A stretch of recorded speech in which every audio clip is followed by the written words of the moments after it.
Bom, como o Ramon brevemente disse, meu nome é Vanessa Cunha, eu estudo estoicismo há alguns anos, trabalho com estoicismo também.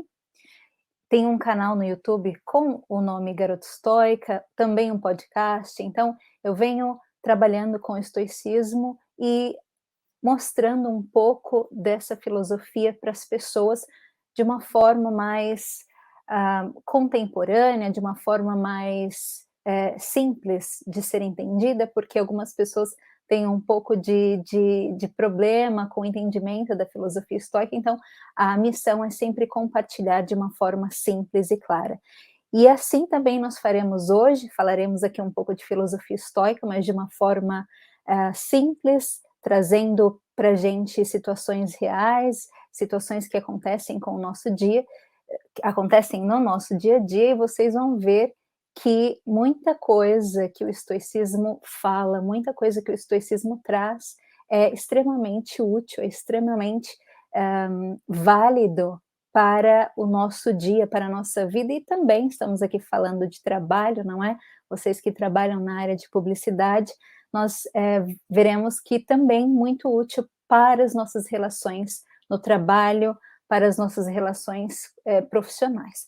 Bom, então eu começo falando sobre o tema escolhido para a nossa conversa. Então, conversando com o Ramon, nós resolvemos falar sobre as expectativas e frustrações que nós podemos ter relacionadas ao ambiente de trabalho e como é o caminho estoico para que a gente possa lidar com essas expectativas e essas frustrações que nos cercam nesse ambiente de trabalho.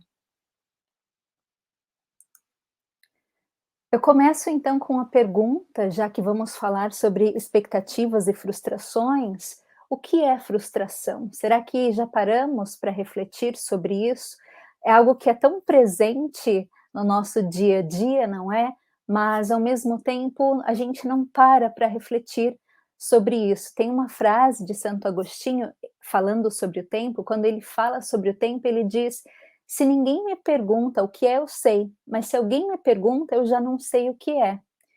E mais ou menos a frustração, quando não entendida, quando não damos um tempo para entender um pouco o que ela é, qual o papel dela nas nossas vidas, por que ela aparece, a gente mais ou menos sabe o que é, porque a gente vive ela constantemente na pele, mas ao mesmo tempo a gente não sabe muito bem como lidar com isso, o que fazer, o que realmente é e o que não é.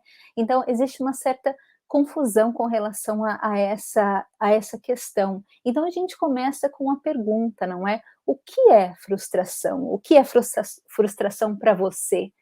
Quais são os momentos, as situações no ambiente de trabalho que te fazem sentir mais frustrado ou frustrada? Então é uma pergunta que vale a pena a gente se fazer, visto que a frustração é tão presente nas nossas vidas e toma tanto da nossa atenção, da nossa energia e do nosso próprio tempo, não é?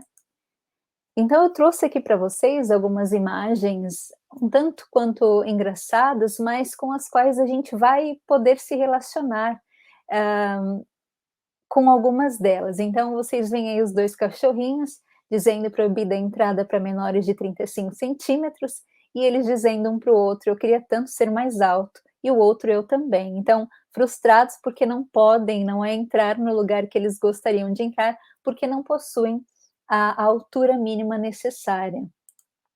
Nós temos aí uma outra duplinha também de cachorros que dizem, um diz: "Pensei que fosse fazer sol hoje", e o outro diz: "Eu nunca tenho sorte". Então a frustração é visível, não é, no rostinho aí deles.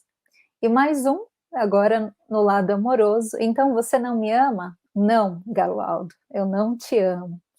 Então, a gente levando, é claro, pelo lado mais cômico da brincadeira, mas quando a gente coloca isso, transfere isso para as nossas próprias vidas, e aí, tanto no ambiente de trabalho quanto no ambiente pessoal, nós nos vemos várias vezes querendo entrar em algum lugar ou poder alcançar algo e não conseguindo, e aí uma frustração resulta isso. Nós nos vemos esperando que um determinado acontecimento se dê de acordo com o esperado por nós, e aí ele não não acontece assim, mais uma vez a frustração existe, a gente espera que uma outra pessoa se comporte no ambiente de trabalho, no ambiente familiar, como a gente espera, e aí mais uma vez a pessoa não se comporta daquele jeito e aí a frustração vem. Então, nas mais diversas situações, independente de sermos pessoas diferentes, é certo que nos frustramos vez ou outra, nos frustramos em situações diferentes, não é?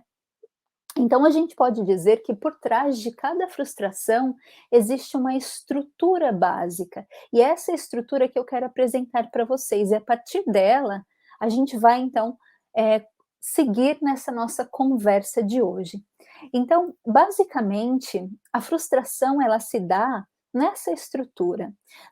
Todos temos os nossos desejos, sejam eles quais forem, e a partir desses desejos que temos, nós, em um determinado momento, encontramos uma barreira, não é? Uma parede que nos bloqueia, nos impede de caminhar exatamente como desejado por nós.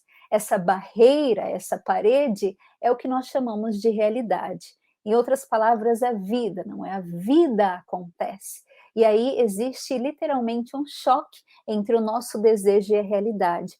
Nós estamos aqui num evento de publicidade, falando com pessoas que trabalham com publicidade, então é certo que no ambiente de trabalho de vocês há esse acontecimento, essa estrutura se faz presente, não é? Essa estrutura de um desejo de uma campanha dar certo, um desejo de uma situação, alguém, um cliente ou um colega de trabalho se comportar de tal forma e a realidade é apresentada de maneira completamente diferente. E daí, então, resulta a frustração. Então, a frustração, ela é esse sentimento que nasce a partir desse choque entre um desejo que nós temos e uma realidade.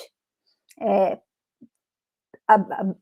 abordando a frustração assim, apresentando essa estrutura, é muito certo que vocês conseguem imaginar os desejos que vocês tiveram, que têm até hoje, as situações pelas quais passaram e que acabaram sendo bloqueados, parados pela realidade.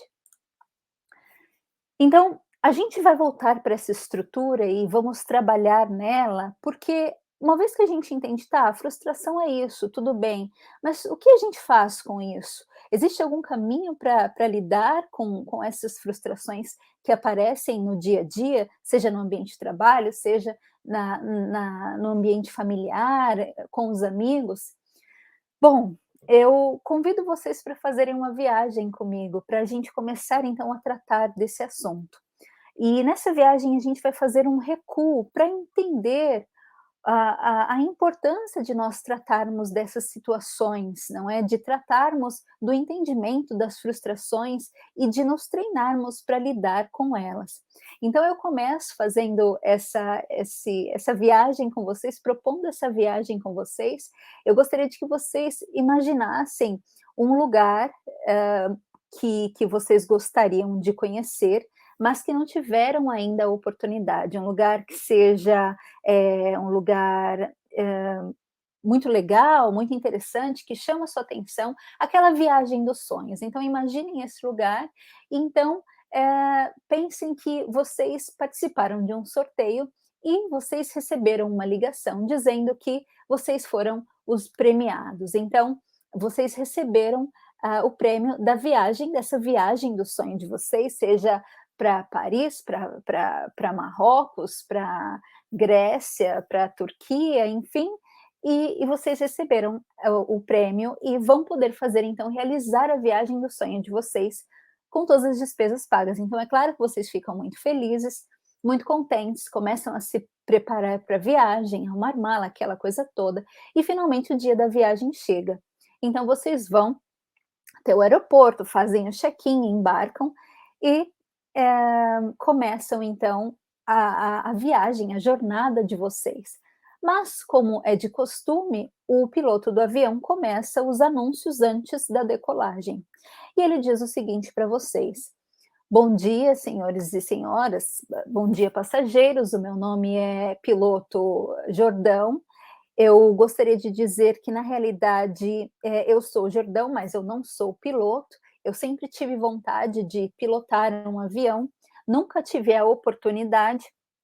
Então, hoje eu vi que a segurança do aeroporto deu uma bobeada, eu vim, consegui entrar aqui e o piloto está aqui amordaçado ao meu lado, e eu então os levarei para a viagem, do sonho de vocês.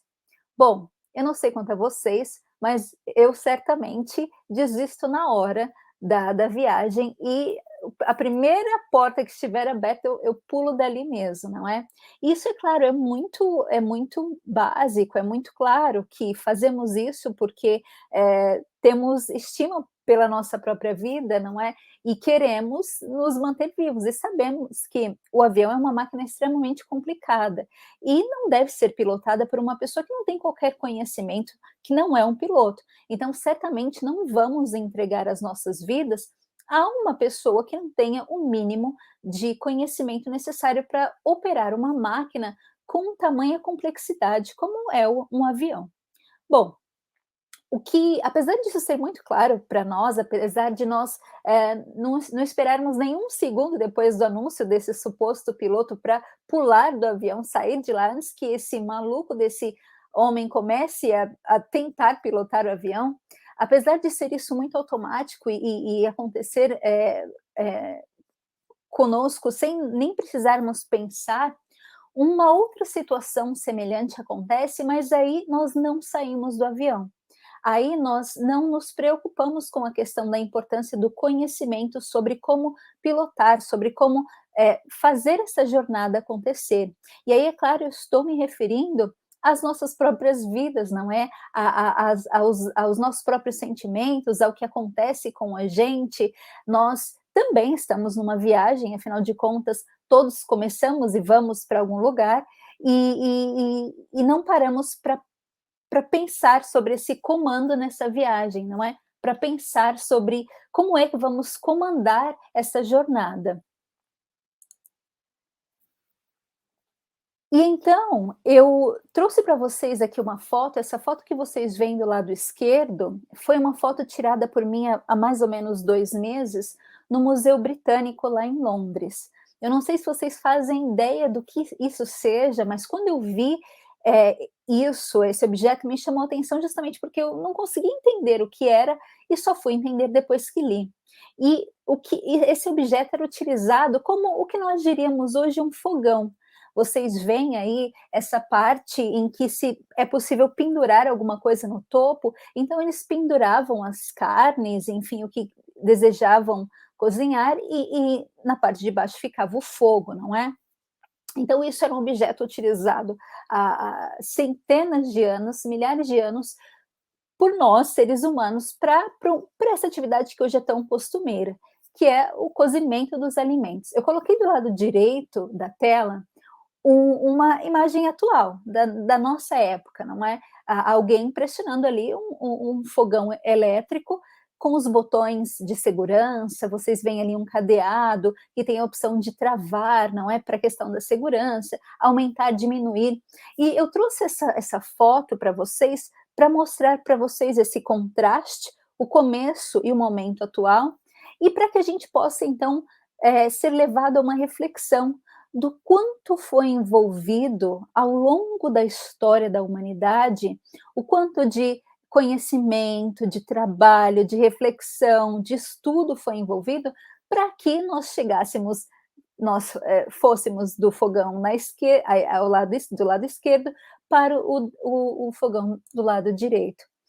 Da mesma forma, lá no Museu Britânico, que visitei há 2 meses, uma das imagens que me chamou a atenção foram essas moedas que vocês veem aí do lado esquerdo. Essas moedas foram as primeiras moedas que existiram, não é? E ela cerca de 650 antes de Cristo. Então lá eles contam toda a história de como foram as primeiras, como foi o surgimento das primeiras moedas, como elas eram e toda a evolução até chegarmos hoje, não é? Eu coloquei uma imagem de você para vocês de uma pessoa pagando com o próprio relógio. Então hoje a gente não precisa nem mais de moeda física, as coisas acontecem no digital. Mais uma vez, eu quis trazer essa imagem para vocês, porque quando eu estive lá no museu, eu fiquei realmente pensando sobre isso. Como a história, não é? A evolução se dá e como a gente hoje acredita que as coisas simplesmente aparecem do nada. A gente simplesmente acredita que as coisas sempre foram daquele jeito. E não, não é assim. Existe toda uma história, todo um trajeto, um percurso de mudança e aprimoramento com o passar do tempo. Isso tanto com o fogão, como com a moeda e com tudo, todos os objetos que a gente vê ao nosso redor, que a gente utiliza, isso acontece. Vocês trabalham com publicidade, por exemplo, hoje nós temos os papéis, as impressões, os livros, temos a internet, mas a gente sabe que até o século XV não havia impressão, não é? É lá no século XV que a impressão começa a existir, até então tudo era copiado à mão. Então, eu trago para vocês essa ideia para que vocês reflitam sobre essa questão da mudança, não é? Dessa construção temporal que muitas vezes é ignorada por nós.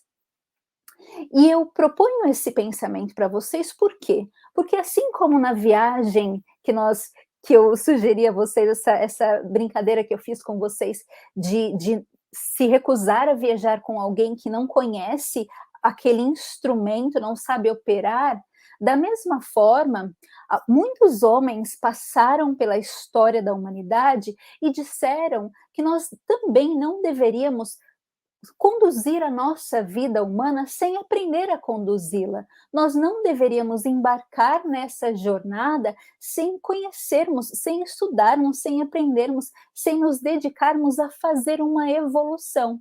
Então, houve homens que disseram que assim como nós evoluímos no sentido do uso das moedas ou do uso dos aparelhos de cozimento dos alimentos, nós também temos essa condição de evoluir nas nossas capacidades de lidar com os acontecimentos.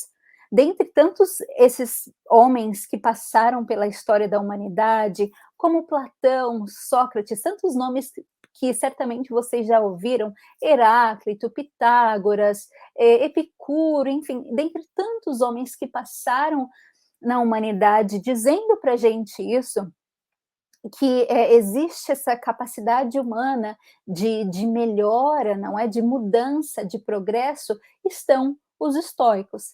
E por isso, então, a nossa conversa de hoje, porque os estoicos têm muito a nos dizer sobre a ideia de como lidar com os acontecimentos das nossas vidas, como lidar com as coisas que acontecem ao nosso redor e como aprender a operar essa própria máquina, que é a máquina humana, operar no sentido de aprender a lidar melhor com a gente mesmo, aprender a caminhar melhor pelo caminho da vida. Então, o estoicismo é uma filosofia iniciada lá no ano 300 antes de Cristo e uma filosofia que esteve aí ativa, uma escola filosófica que esteve ativa por 500 anos, mas que até hoje tem muitas coisas importantes a nos dizer, que pode apresentar a gente ideias que podem nos ajudar. E a proposta de hoje, como nós estamos falando de frustração, no trabalho, no ambiente de trabalho, como nós estamos falando de expectativas, a minha proposta hoje é apresentar para vocês algumas visões estoicas, algumas lições, alguns ensinamentos, algumas reflexões que possam nos ajudar com isso. Então, o estoicismo, como eu coloquei aqui para vocês, é uma filosofia que está muito voltada à conduta humana, muito voltada à arte de viver com sabedoria. E quando a gente fala sobre a arte de viver, é importante a gente entender um pouco o significado da palavra arte, não é? A arte, no latim, vem do latim ars, mas quando a gente olha um pouquinho mais profundamente para essa palavra, a raiz dela é grega, e ela vem do grego, da palavra grega tekne, que dentre os seus significados também significa habilidade adquirida. Então, é muito essa ideia, a raiz da palavra arte estava muito voltada à ideia de um mestre, de alguém que tem um domínio de alguma coisa e passa esse conhecimento para o seu discípulo, para o aprendiz. Então, essa habilidade ela é adquirida, não é de uma pessoa para outra, através do estudo, da atenção. E aí eu deixo para vocês uma frase dita por Sêneca, nesse caso, um dos filósofos estoicos, mas também dita por todos os estoicos, que é: a sabedoria não nasce por acaso, ela precisa ser aprendida. Muitos de nós, a gente olha para as questões de frustração, a gente olha para essas questões difíceis com as quais precisamos lidar, e a gente acredita que não tem capacidade de lidar com ela, não é? Nos sentimos frustrados justamente por não conseguirmos lidar com as situações. E acreditamos que essa capacidade ela é inata, nós já ou nascemos ou não nascemos. Então nós temos aí na história da humanidade homens que vão nos dizer que na realidade essa arte, essa técnica, ela precisa ser adquirida, ela precisa ser, é uma habilidade que pode ser adquirida. Então, voltando às nossas representações aqui com a ideia da viagem, com o museu e esse passar do tempo e o aprendizado, fica muito claro para a gente que as coisas materiais, as coisas que estão ao nosso redor, elas podem sofrer progresso, não só podem, como devem sofrer um progresso com o passar do tempo, mas não fica tão claro assim para muitas pessoas que na conduta humana também deve haver um progresso. Também pode haver um progresso, desde que, é claro, desejado. Então é isso que os estoicos vão dizer, que esse progresso ele não é só possível, como ele também é desejado. Essa foto que vocês veem na direita é uma foto minha lá no Museu Britânico com um dos imperadores de Roma, Marco Aurélio, que é conhecido como um dos filósofos estoicos do período romano. Então, como a gente pode colocar todo esse mix, não é, num caldeirão e tirar algo disso? Bom, então, o que os estoicos vão dizer é que para esse modelo de frustração, existe uma habilidade que pode ser desenvolvida. Existe por trás disso um piloto, que é cada um de nós, que pode aprender a comandar essa máquina que é tão complicada que é a nossa própria vida. E a ideia é justamente propor para vocês três chaves, não é? E eu digo três, não porque sejam três passos, ou enfim, mas porque é uma forma didática da gente conseguir entender alguns caminhos propostos pelos estoicos para a gente lidar com esse caminho de progredir no sentido de aprender a lidar melhor com as nossas frustrações. Então, a primeira das chaves que os estoicos vão nos trazer para nós conseguirmos destrancar esse caminho de aprender a lidar melhor com as nossas frustrações é a chave de dar as mãos para o real. E aí eu apresento a vocês Epiteto, um dos filósofos estoicos também do período romano, e ele dizia que não são as coisas que inquietam os homens, mas as opiniões sobre as coisas. Isso fica um pouco confuso para a gente de entender, não é? Porque a gente diz, não, imagine, se eu tentei fazer uma campanha e ela não deu certo, então isso me inquieta. Se eu tentei trabalhar com um colega de trabalho e ele foi difícil, então a atitude dele que me inquieta, não a minha opinião sobre as coisas. Epiteto, os estoicos em geral, eles vão dizer que não são os acontecimentos em si, mas as nossas percepções das coisas é que realmente afeta como nós vamos nos sentir. E não foram só eles que disseram isso, eles disseram isso há cerca de 2000 anos, mas hoje, nos consultórios de psicologia do mundo inteiro, uma das terapias mais aplicadas é a terapia cognitiva, que tem como base a ideia de que são os pensamentos que vão afetar a forma como a gente age. Então, não é o acontecimento em si que precisa ser trabalhado, mas também, ou dependendo do caso, majoritariamente, a forma como nós vemos aquele acontecimento, como nós lidamos com aquele conhecimento. Então, mais uma vez, a ideia de que nós olhamos para as coisas e damos essas coisas como se sempre estiveram, como se estivessem sempre lá, ou como esquecemos da história das coisas. E a mesma coisa é com a história dos ensinamentos, das lições que foram deixadas ao longo do tempo, não é? Muitas vezes a gente vê alguma coisa e esquece que aquilo foi trazido e apresentado por tanto tempo e a gente ignora como se aquilo não tivesse nenhum valor, sem mesmo tentar. E aí, tentando colocar essa ideia de Epiteto em prática, a gente vê aí dois competidores, não é? Um pouquinho mais lento atrás, e o da esquerda diz: se eu vencer, será o meu fim, e o da direita dizendo: se eu não vencer, eu tento novamente. Então, é bem essa ideia que Epiteto traz. Ele vai dizer, então, que não são as coisas que inquietam os homens, mas as opiniões sobre as coisas. O que acontece o grande problema está, e aí falando da questão das expectativas, está na ideia da expectativa linear. A gente acredita que nós vamos entrar num projeto e aquelas pessoas que vão trabalhar com a gente vão agir exatamente da forma como a gente espera, o nosso gerente vai agir exatamente como a gente espera, a gente espera que as pessoas da nossa família, enfim, que todos os acontecimentos, que a nossa vida em geral aconteça de forma linear, exatamente como a gente espera. Só que a gente sabe que essa não é a realidade.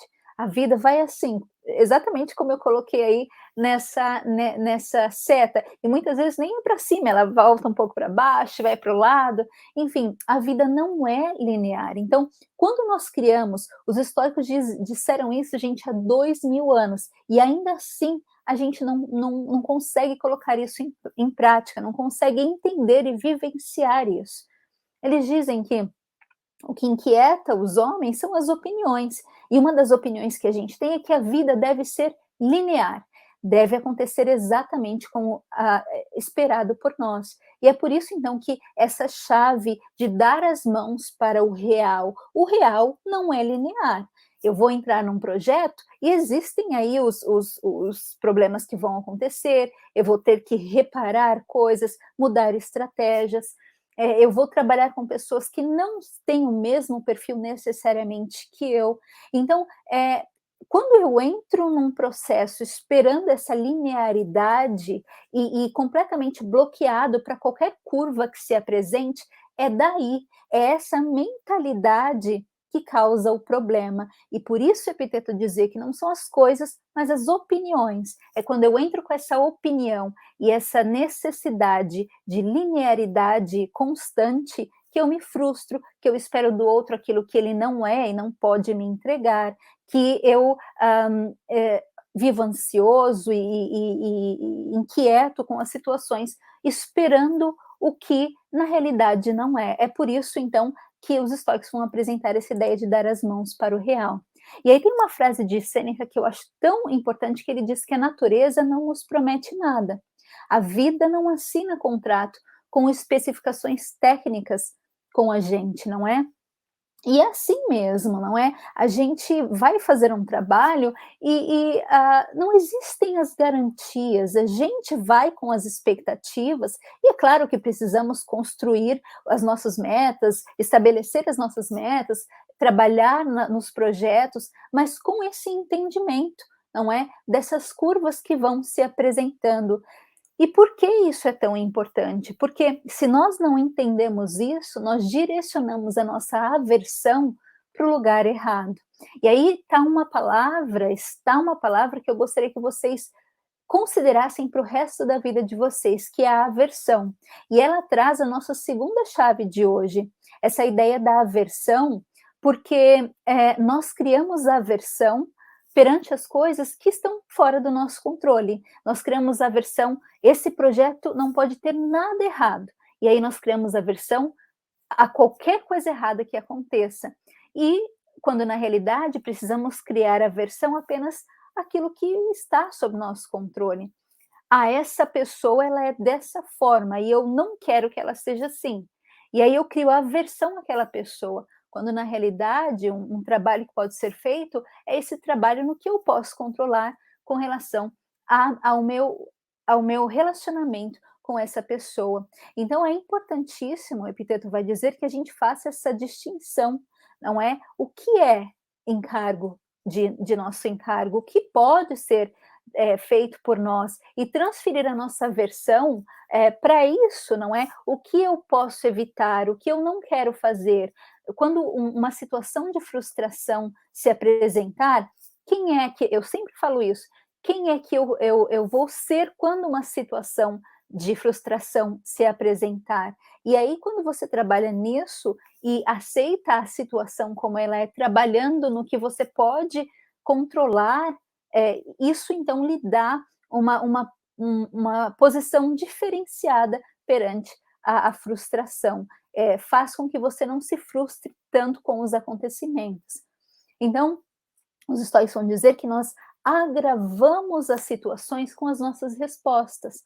Então, eu estou esperando um cenário, mais uma vez linear, porque a gente sempre espera que seja tudo como a gente planejou, aquilo não acontece, o que a gente faz? A gente volta para o cenário e se revolta, e reclama, e se vitimiza, e acha que foi o colega que não trabalhou bem, foi o parceiro que não contribuiu, não é? E a gente sempre olha para a situação e não olhamos para a nossa resposta. Então, a chave estoica vai ser sempre: olhe para a sua resposta. Quando uma situação desafiadora acontecer e você estiver prestes a se frustrar, qual é a sua resposta perante aquela situação? E é nisso, então, que você pode trabalhar. É nisso, então, que você pode efetivamente agir. Como eles dizem, nós não controlamos o que acontece, mas nós controlamos a nossa resposta ao que acontece. Esse entendimento é fundamental. O que deveríamos ter em mãos mediante toda situação difícil? Epiteto vai dizer: simplesmente o conhecimento do que é meu e do que não é meu, e do que é possível para mim e do que não é possível para mim. E quando a gente traz isso para o cenário de frustração, isso é extremamente pertinente, é extremamente útil, porque perante toda situação difícil que acontece, toda situação que pode gerar frustração, o que a gente faz? De novo, não olha para a resposta, que é o que é nosso, a gente olha para a situação e se revolta contra ela. Então, está aí mais uma chave que os estoicos vão deixar para a gente, para lidar com as frustrações.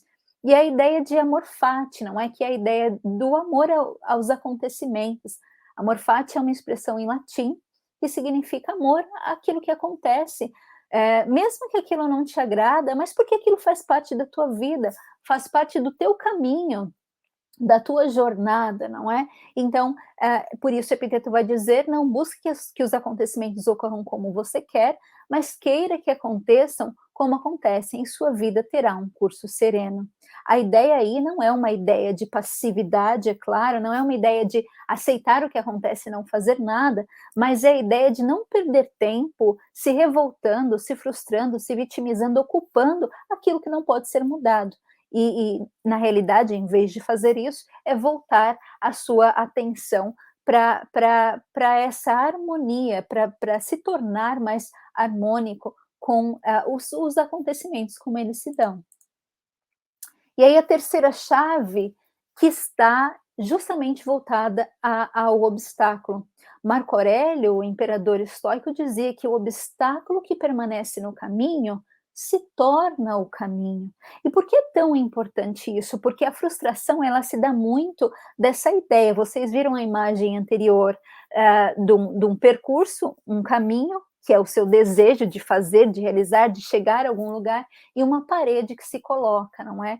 Então, a partir daquilo, você se frustra, você rejeita, você cria raiva, você pergunta: por que comigo, por que só comigo? E gera esse sentimento de vítima, de tudo está contra mim, não é? Quantas vezes a gente se coloca assim, quando as coisas estão contra mim, às vezes perdemos uma pessoa querida, uma pessoa amada, porque a vida faz isso comigo. Então, é, aquele obstáculo se tornou o seu caminho. A partir daquele momento, aquilo é o seu novo caminho. Então, os estoicos vão dizer que, ao invés de perder tempo deitado no chão, esperneando, por que que isso apareceu no meu caminho? Então você levanta, então esse é o meu novo caminho a partir de agora, e como eu vou então percorrê-lo. Então vocês percebem que está muito relacionado a uma ideia de responsabilidade, de amadurecimento.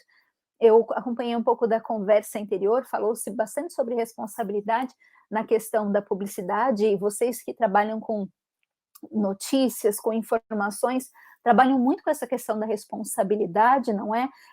E os estoicos vão olhar também para a questão da importância da responsabilidade perante as frustrações, a responsabilidade de se responsabilizar por aquilo que você pode efetivamente fazer e olhar para aquilo como um novo caminho. Então, o obstáculo que permanece no caminho, ele é um novo caminho. Então, levanta, sacode a poeira, como eles dizem, e vamos então percorrer esse novo caminho conforme o que está nele, conforme aquilo que vai se apresentando.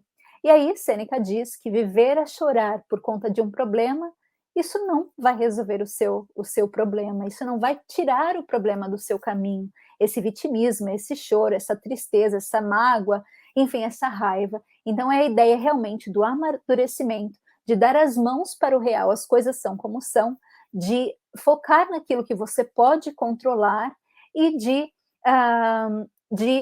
entender o obstáculo como aquele novo caminho, como o novo caminho que você precisa percorrer e fazer o que estiver sobre seu controle para percorrê-lo.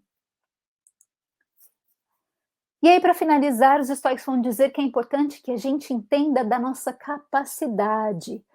Epiteto dizia que para cada coisa que acontece com a gente precisa lembrar, voltando a nossa atenção para a gente mesmo, de buscar alguma capacidade que sirva para cada uma das coisas que acontece. Então, para a frustração, como é que eu posso trabalhar a minha paciência, a minha resiliência perante essa frustração? Como é que eu posso trabalhar a mudança de olhar, mudar o meu olhar? Como Epiteto diz, não são as coisas que acontecem, mas como eu vejo as coisas, como eu posso ver isso de forma diferente? Então, cada frustração que acontece é como se fosse uma oportunidade, é assim que os estoicos veem, para nos capacitarmos ou descobrirmos em nós qual é aquele elemento de capacidade que nós temos para lidar com aquela situação.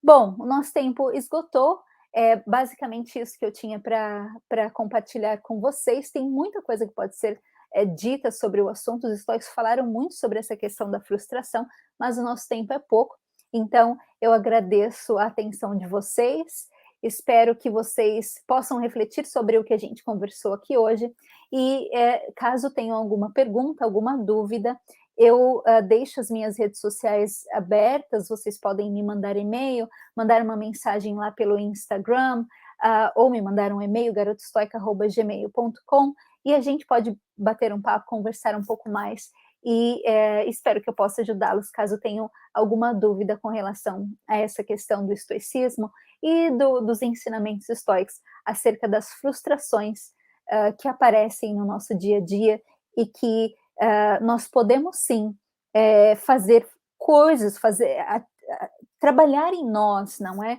Para lidar melhor com essas frustrações, com esses acontecimentos. Assim como evoluímos enquanto humanidade de um fogãozinho lá super simples para uma máquina, assim como evoluímos de uma moedinha que era feita de mistura de ouro e prata, para hoje sistemas completamente. Nós também podemos evoluir no nosso trato com a vida, na nossa capacidade de viver melhor, na nossa capacidade de lidar melhor com as frustrações, sem precisar a todo instante viver nesses altos e baixos, conforme cada frustração que se apresenta, sem precisar viver em guerra com o mundo, com as pessoas ao nosso redor, perante cada frustração que se apresenta, sem precisar viver, como os estoicos dizem, como marionetes, sendo controlados por cada situação, e aprender a ter um pouco mais de controle, aprender a construir essa fortaleza interior dentro de nós. Então, basicamente é isso. Eu agradeço o tempo de vocês Encerro então a minha fala aqui.